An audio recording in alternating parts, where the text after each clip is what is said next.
tignan natin yung problema ng Gauss cycle, di ba? Ang haba, magkawalang mahaba. Tapos complex number pa. So isipin niya, pag mas marami yan, mas matagal kayo.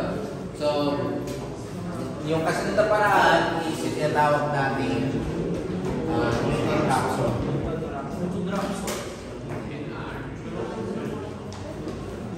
Pero may variation yan eh. Pagkatapos sa Newton Raphson, meron tayong tinatawag na decoupled.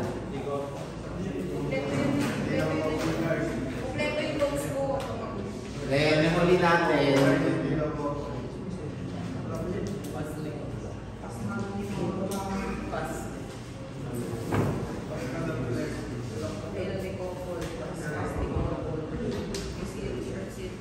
hindi ko napapatiin na to kasi mas manubo to. Baka hindi magkasya sa whiteboard pag pinakita ko to. I-explain ko lang yung principle as well as papakita ko lang yung paano sa ginawang iteration dito. Okay. Generally, ang gagamitin nyo lang na formula, ito lang. Change in P, change in Q is equal to J1, J2, J3, J4. And yung change in angle and change in voltage.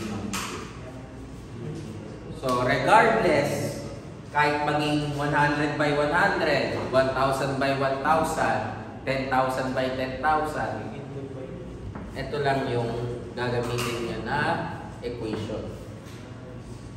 Yan lang.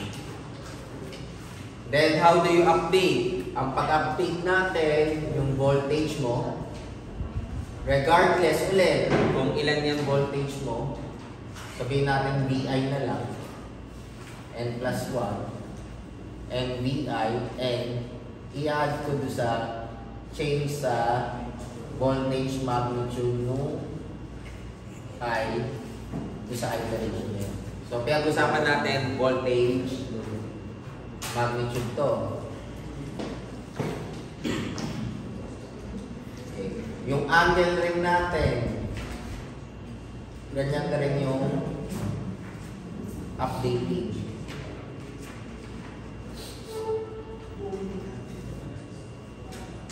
So, kumbaga, saan natin nakukuha to? Itong part na to. Saan natin nakukuha itong part na to? Dito.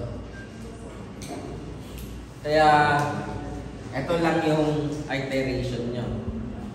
Ngayon ang tanong, saan papasok yung tolerance? At dito lang papasok yung tolerance. If yung change natin sa voltage natin is less than or equal to tolerance, yung change ko sa angle natin is also less than or equal to tolerance, stop na yan. So yan na yung stopping criteria mo. Ito na rin. Kaya mas madali siyang ma-check. Kasi pag nakita niyo nagsisiro yan, at saka nagsisiro to, tapos na yung iteration natin. Kasi pag nagsiro to, ang ginagawa mo lang naman is matrix inverse, di ba? Para makuha mo to. Magsa-stop na siya. So, yan lang yung stopping criteria natin. So, less than or equal to. Now, yung tawag natin dito sa gitnang part na to, yan. Yung tinatawag natin Jacobian matrix. Okay. Yung Jacobian matrix is divided into 4 elements. Yung J1, ang ibig natin sabihin sa J1 is partial derivative or change in P with respect to change in angle. Yung J2, change in P with respect to magnitude ng voltage.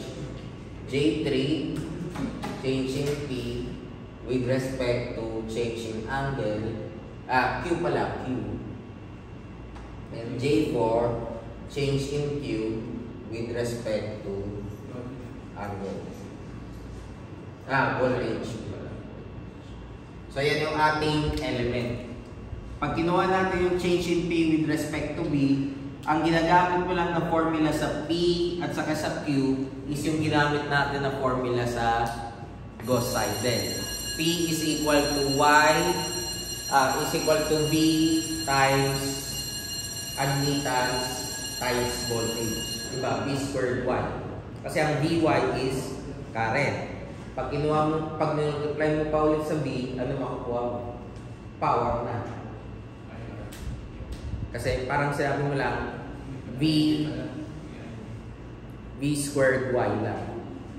Tapos lalagyan mo ng cosine para real power, sine para reactive power. Tapos, nagpa-perform ka lang ng partial derivative. So, dyan pumapasok yung pinag-aralan sa DE. Di ba DE ang partial derivative? Hindi pa rin siya. So, yan yung application niya sa DE. Yan na yung application sa DE. Okay. Ngayon, mahaba to. Ang problem is, karaniwan, ang transmission line mo ay sobrang laki yung X compared to R. So, pwede lang sabihin, if X is greater than R, meaning to say, sobrang laki nung X mo kumpara sa R mo, nagfocus yan ng losses, di ba? So, ang nangyayari, from your original, magiging ganito na lang siya.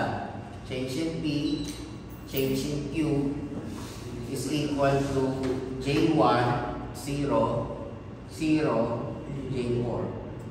Tapos change in angle pa rin siya, at saka change in voltage. So, ang tawag na natin sa kanya, decoupled load flow. Newton-Raphson pa rin siya, decoupled lang. Ang mangyayari, pwede na lang sabihin, change in P is equal to J1, change in angle, change in Q is equal to J4, change in voltage magnitude. Kaya siya tinawag na decoupled. Hinatin mo para mas lumit yung maintenance natin. So, siya ang ginagawa. Bakit ganito na lang? Kasi, balikan natin to. Kailan ba lumalaki ang real power? Saan ba siya mas dependent? Sa angle or sa magnitude ng voltage? Sa angle. Kasi di ba cosine, ang power factor is cosine, di ba? So, pag mas malaki yung cosine mo, mas maliit yung real power mo. Ay, pag mas malaki pala cosine mo, mas malaki yung real power mo. Ibig sabihin yung angle mo approaches 0 degrees. Kaya mas dependent siya sa angle. On the other hand, ang reactive power mo ay mas dependent sa voltage magnitude. Ang example na lang yan, bakit ka naglalagay ng capacitor para mapataas mo yung voltage? So, it's synonymous rin na pag tinaasan mo yung voltage, tataas din yung reactive power mo. So, kaya tayo nagkaroon ng decoupled load flow. Okay. Mahaba pa rin yan. Kasi kumbaga, J1 and J4 varies every time. So, nangyari, nagkaroon tayo ng fast decouple. Ganyan pa rin yan. Change in P, change in Q is equal to J1, 0, 0, J4. Tapos change in angle pa rin. Saka change in voltage magnitude. Ang nagbabago lang yung element natin. Now, originally, pag sinabi mong J1, equal siya sa partial derivative of P with respect to theta. And J4, partial derivative of Q with respect to voltage. Pwede mo siyang i-approximate na mag-equal sa... Ito, hindi ko na kabisado. Balikan ko lang.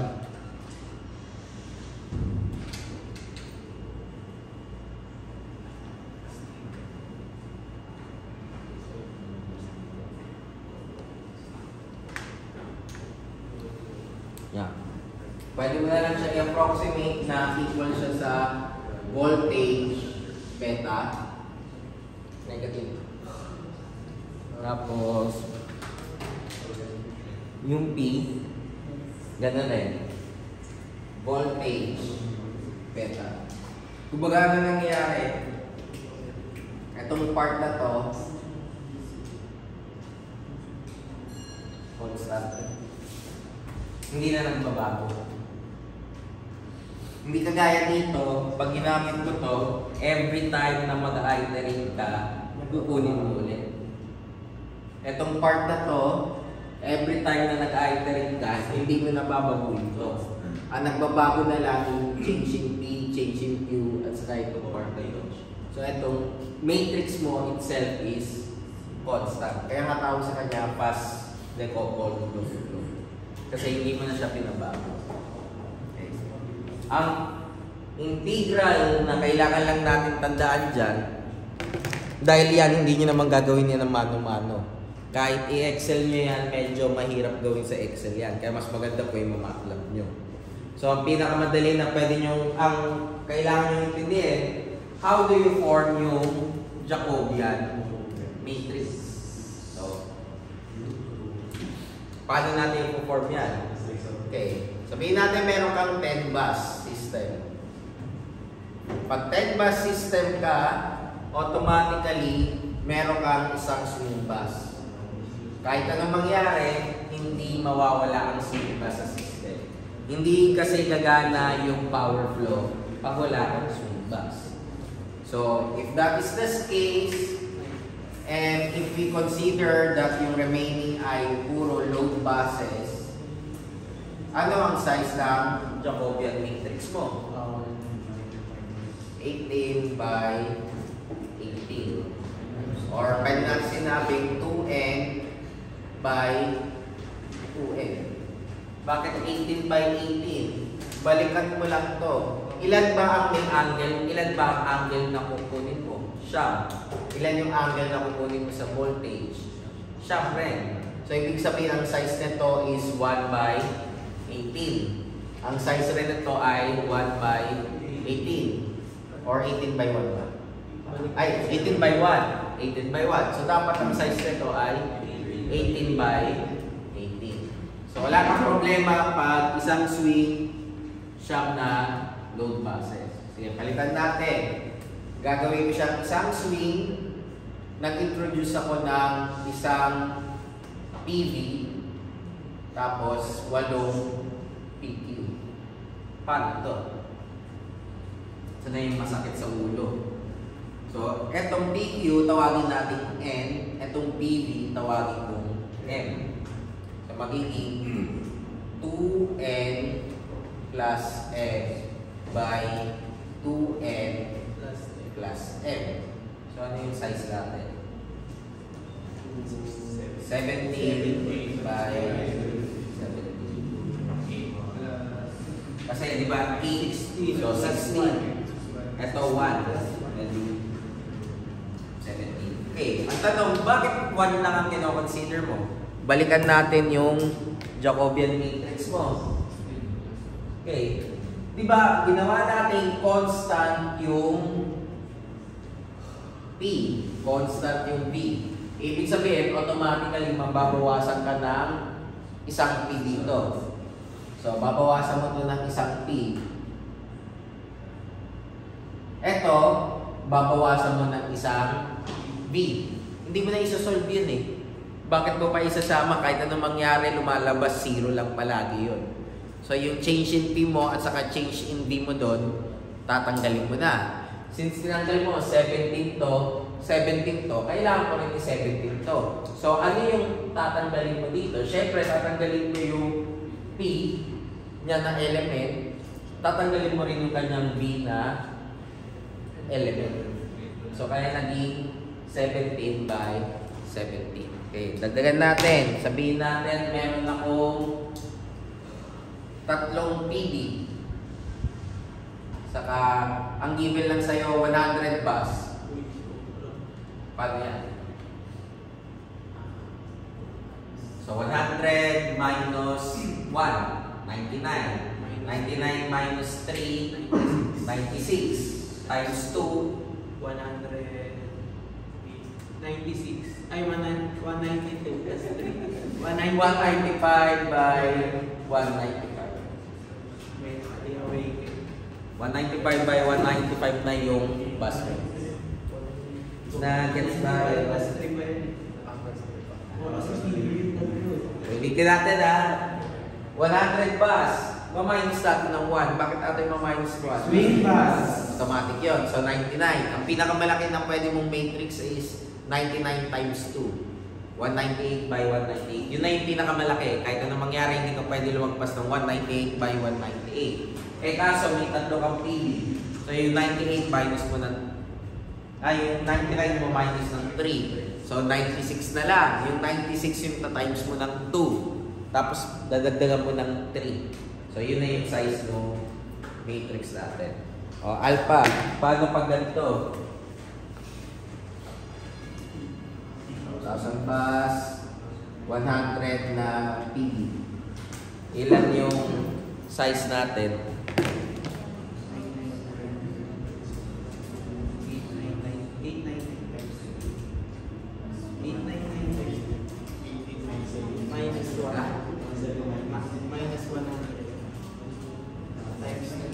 1,000 minus 1 minus 100. So 899 times 2 plus 100. So 1898 by 1898. Ayun na yung size natin. 1898 by 1898. 400 bus. 50 na PQ. Aaron, ilan yan? 400 pass, 50 na PQ. 700. Bakit 700? PQ ang even natin na. Sure kayo? Hindi, sir. 20, sir. BNPB ang PQ yan. 799. So 400 minus 1, 399. 399 minus 50, 349. So tandaan yung 349. So yung 349, iwanan mo na natin. Yung 50, multiply mo ng 2, 100. So 449 by 449. Minus 50. PQ ang given natin. So ibig sabihin yung 50 yung times 2. Yung natira, add lang. Ito, balik na rin natin. 400 bus, 50 ng PB. O, yan ang ilan. Ilan yan? So, 399 minus 50, 349. Times 2. 349 times 2 plus 50. O, ito yung 748 kasi sabi nyo. Kasi ano yun yung Okay. Ang tina-times nyo, PQ. Ang PP, always times 1 lang. Or plus mo lang siya directly. Kasi sa PV, ang constant mo, real power, at saka voltage magnitude. Di ba Kaya wala siya, siya. pwede ba sir na i-times to mo muna yung figure, kaya mo siya i-minus yung PV. Ha? Kasi ganun din. Ito sir, halimbawa dito. Di ba? Ang ginawa ko M plus 2M. Ang ginawa ko sir, tinimes to ko to sir. Ano? 16. 16. Oh. Tapos pinas ko na lang yung ano sir. 17. Okay. Sinarap ka na lang sir. Wala namang problema. Wala namang problema. Pero kasi baka magkataon, ito kagaya, okay yan kung given parehas. E paano ito? Hindi given. Kaya tayo nagpa-minus kanina kasi ang given nyo lang is PQ. So given nyo lang is PQ. Pero kahit naman hindi niya ibigay yan, makukuha mo naman yung litera. By default kasi, tira lang na yun yung ano naman yung kulang. So, pakita natin yung example. Hindi ako magsasolve kasi pag nag-solve ako, hindi tayo matatapos eh. So, ito yung example natin. So, gumawa tayo ng attendance matrix. Meron kayong schedule dito na complex power. So, ano nangyari kasunod? Siyempre, kukunin mo yung change in P. Kahit ano mangyari, kinukuha mo yung change in P. Kasi itong change in P at saka change in Q, given. Ang unknown nyo, yung change in angle saka voltage magnitude. At saka yung J1, J2, hanapin natin yun. So, nakuha na natin. Tapos ito yung pag-compute ng voltage. Then, makikita nyo dito, ito yung ginamit natin dati dito sa dos-sided. Wala na pinalitan dyan. Makukuha mo yung sagot dyan.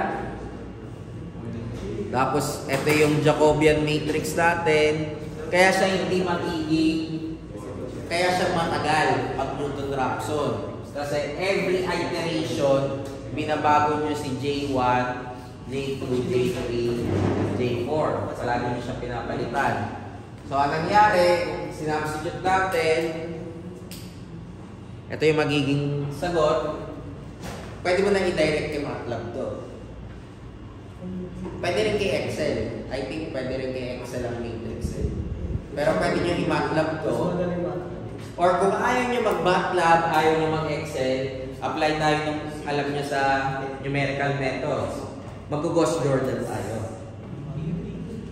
Ano yung ginagawa sa Gauss Jordan? Gusto mong gawin na yung 8 diagonal mo ay puro 1. Yung nasa taas mo, off diagonal 0, off diagonal 0. Ulitin ko Gauss Jordan, hindi Gauss-Seidel. Ang Gauss-Seidel, ito, numerical methods or yung pag kinukuha mo yung iterative process. Ang Gauss Jordan sa matrix. Magkaiba yun kasi baka padaluin nyo ulit. Magkaiba ang Gauss Jordan sa Gauss-Seidel Ang Gauss Jordan sa matrix yon. So ang objective natin, di ba ito yung matrix mo? Gagawin ito itong 1, tapos yung natira, puro 0. So how do you do that? Gumagamit tayo ng raw manipulation. Pwede kang mag-add, pwede kang mag-multiply, pwede kang mag-divide, etc. para ma-simplify mo siya. So ginawa ko dito, gumamit ako Gauss Jordan. Kaya ito na yung sagot. Pero ito pwede. Pwede nyo nga i-calc ito eh. Kung meron kayong 4x4. Kaya nga i-calc yung directly. So try nyo nga. Tingnan nyo nga kung ito yung makukuha nyo. Basta take note na ang ginawa nyo dito ay X, Y, Z. Ewan ko kung ano yung L variable doon. Tapos ito yung constant natin. Ano ba dyan pa? Equation. 5. Tapos yung... Ay, wala. Ito sir, kung may mura. Sino may 4x4 dyan? Ito sir, Sa Casio yung... 991 Hindi sa pwede naman yung matrix kaso kasi mahirap yung sa matrix eh. Yung direct lang. yung ano sir? Equation. Yung equation lang. Yung A, B, C. Meron ba sa inyo na kaso? Ano yun sir? May 4x4. Yung canon. Canon sir. Yung sir.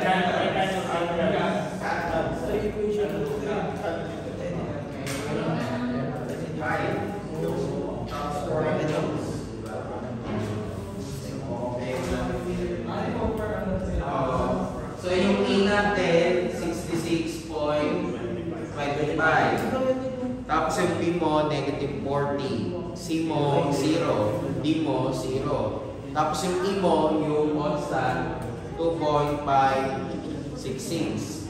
Punta ka sa kasunod, negative 40. 92.5 0 1.386. Tapos yung pangatlo 0 63.75 negative 40 0.098. Then huli 0 negative 40 87.5. Pag-equal natin, value 0.0646. Sige, sabihin mo ba? Ano ba 0.64? Sige, kasunod. 0.0 negative 3. So, muna natin. Kaya huli, 0.033. Sir, mayroon ka doon. Equation. Mayroon ka dito. Tayo ang 40. Sir, balik na po ata. Ay, paano sa sir?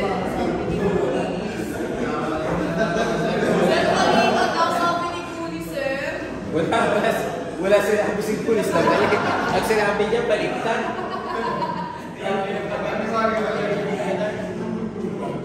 Ay, 0 pala yung 2.0.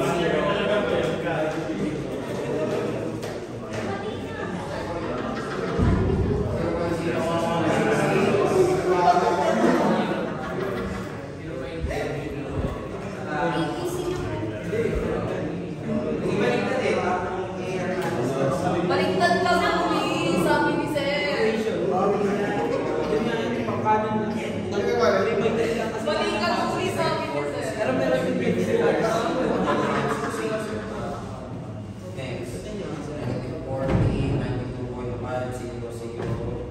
1.386. May market ako eh. Kasi hindi ako mahanap eh. Kasi stas na kasi sa akin.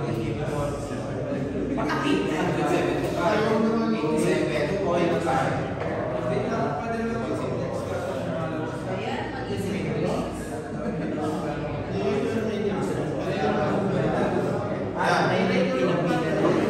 So yan, pwede nyo i-MATLAB or pwede nyo i-calc kung kaya ng 4x4.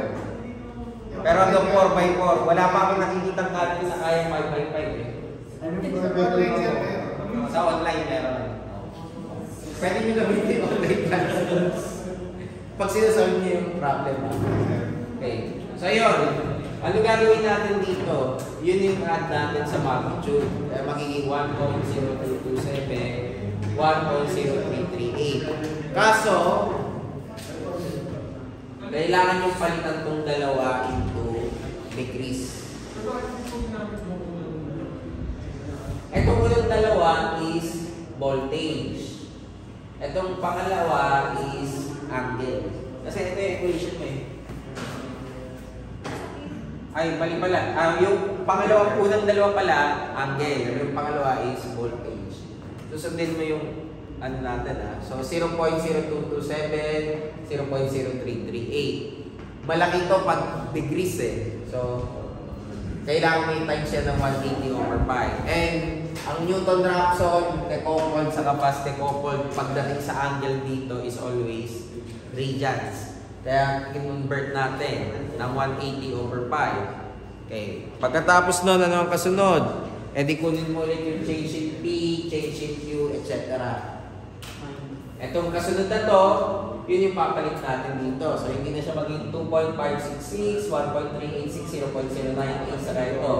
Ito yung gagamitin natin. Pero, papalitan mo rin yung matrix mo sa loob. Kaya nga mahirap siya pag Newton-Raphson. Then, Gauss Jordan ulit. Ito yung sagot natin. Papalitan ko lang siya ulit. So, liliit yung magnitude. Yung angle is also liliit. Tapos ito na yung change in P. So, almost malapit na. So, ulitin lang natin. Ito, 0.01 na. Ito, medyo malapit na siya. So, makita nyo 0 na to. Ibig sabihin, wala na tayong change na gagawin din sa part na yan. Okay? So, makukuha na natin yung mga kasunod. Continue lang natin siya until 4th iteration. Makita nyo 0 na. Tapos na tayo ng 4. 4 iterations lang. Kung ginawa nyo Gauss-Seidel yan, hindi yan 4 iteration. Marami yan. Okay. Then, next step, ito na yung pagkuha ng slack bus, line flow.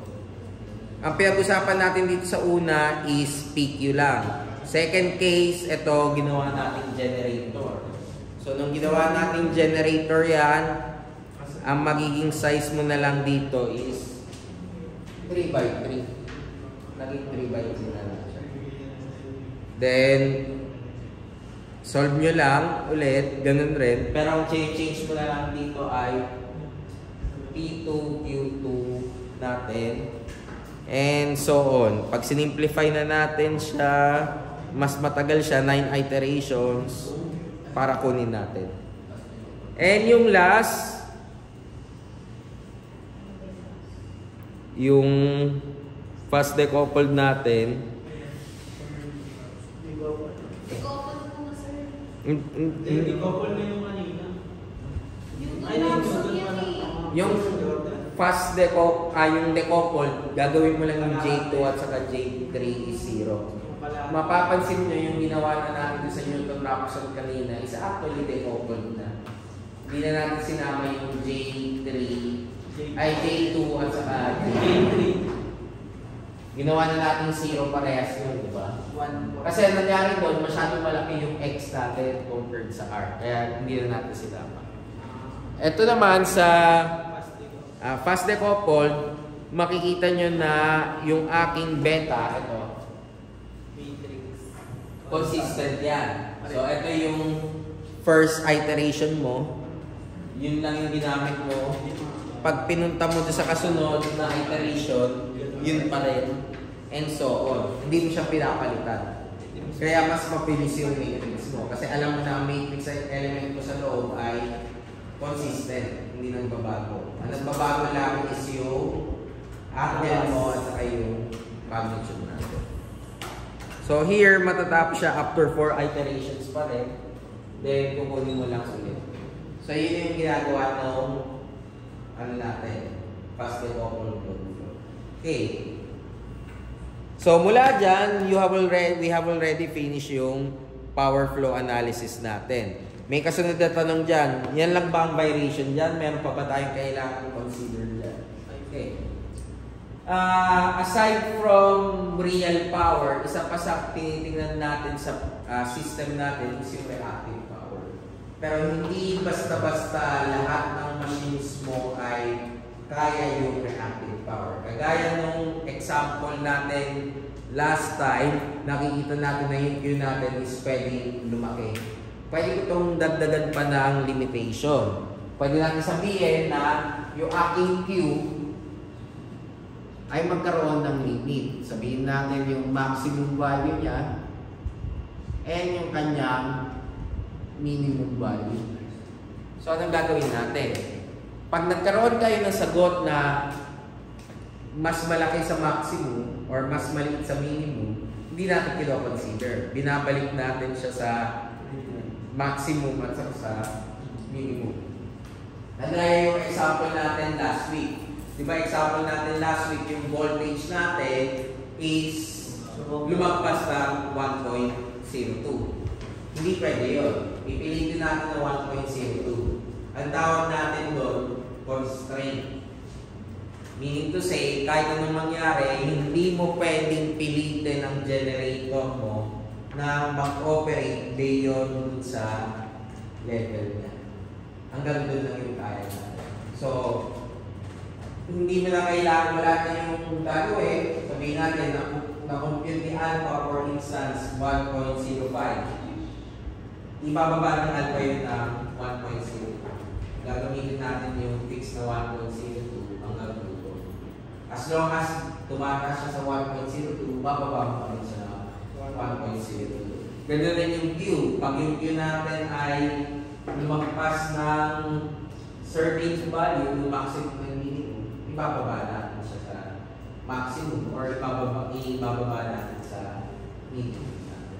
So, yun lang yung magiging constraint. Nangyari yun in actual applications na. So, meaning to say, yung sa pag sinet nyo sa Paladin na yung Q value nyo ay may maximum minimum, iba yung makukuha yung result pag wala siyang nakalagay. So, yun yung load flow. And load flow is done during normal operation. Meaning to say, walang problema, hindi sumabit si alpha sa poste para mawalan ng kuryente or whatsoever. Now, another important part ng power system analysis would be ano yung response ng system natin pag nagkaroon ng problema. So, yung kasunod nating topic would be yung short circuit analysis. Short circuit analysis is just simply getting the current during abnormal condition. Ano yung abnormal condition na yun? Pwedeng sabihin natin, nag-shutdown yung generator, nag-overloading ka, may sumabog, may umapak na, may bumanggang sasakyan sa poste ng Meralco para mag-cause ng fault. Pwede pa rin yun. Lahat yun, pwede mo malaman kung ano yung behavior ng system natin. So, tawag natin doon, short circuit analysis. So, mag-explain lang ako ng konting terms after nyo kopya ito. Then, mamayang hapon, computation na tayo ng short circuit. Sige, comment. Sulat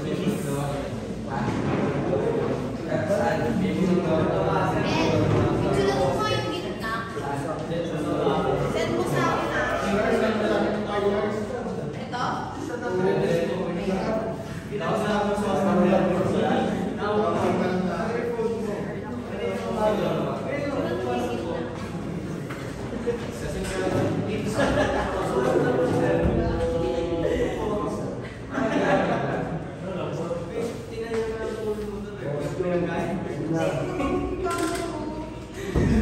Junior, kulay mo na Junior. Junior, ikaw mag-ubay.